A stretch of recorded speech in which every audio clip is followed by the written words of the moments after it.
Anwalay ay Senator Bam Aquino na dapat ilipat na lamang rin pondo ng flood control project bang pakibatan ng crisis king budget para karing state universities and colleges.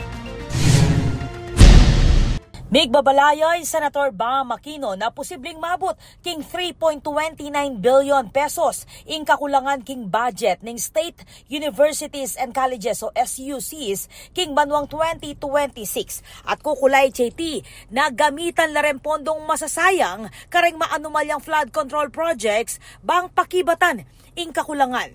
Linwaling pisasabyan king budget hearing ng Senate Committee on Finance inyang September 27 nung nukarin may bulgar ing maragula agwat king pondo ning SUCs. Kayag naning balawo sa darakala estudyanteng makinabang king free college law na yaring susulong ng Aquino. Sabi na po namin itong flood control kung tatanggalin natin dapat pupunta sa edukasyon.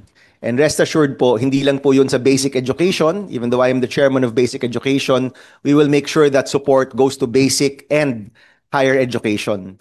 Agpang king Philippine Association of State Universities and Colleges, mabot king 1.97 million na mag-aral in kasalukuyang maka-enroll kareng SUCs at asahang miragdagan pa king 300,000 na estudyante karas ning 2026. Makanyan man, dinikdik ng Aquino na kulang yung pondong sinadya ning Department of Budget and Management o DBM bang pakibatan ing daragula populasyon dareng mag-aral. Kawani Keti, may banggit mo namang king hearing ing MEBeng 12.3 billion pesos sa pondo ng SUCs.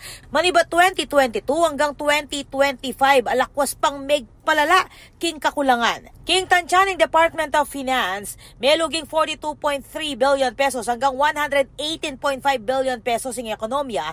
Maniba 2023 hanggang 2025. Uli da rin amanuan kanong ghost flood control projects. Pauli na niti, pipilit ng Aquino na mas makasanting namong isadya lareng pondong arete king edukasyon kesa masayang lamo kano kareng proyektong lulbog king issue ng korupsyon. We will move to restore the budgets na natanggal noong 2025. Alam ko po yung tertiary education subsidy na nakat po yan in 2025. We will move to restore that.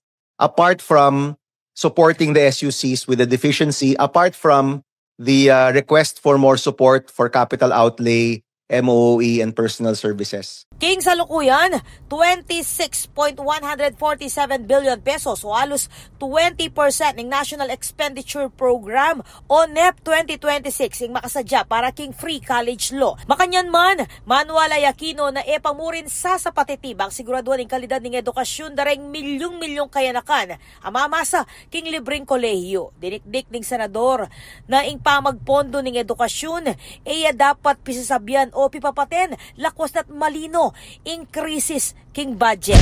Napakarami pong nakabantay sa edukasyon sa Senadong ito. The first time na bring up natin na yung flood control ilipat na lang sa edukasyon, wala pong tumutol. Wala pong tumutol po dito.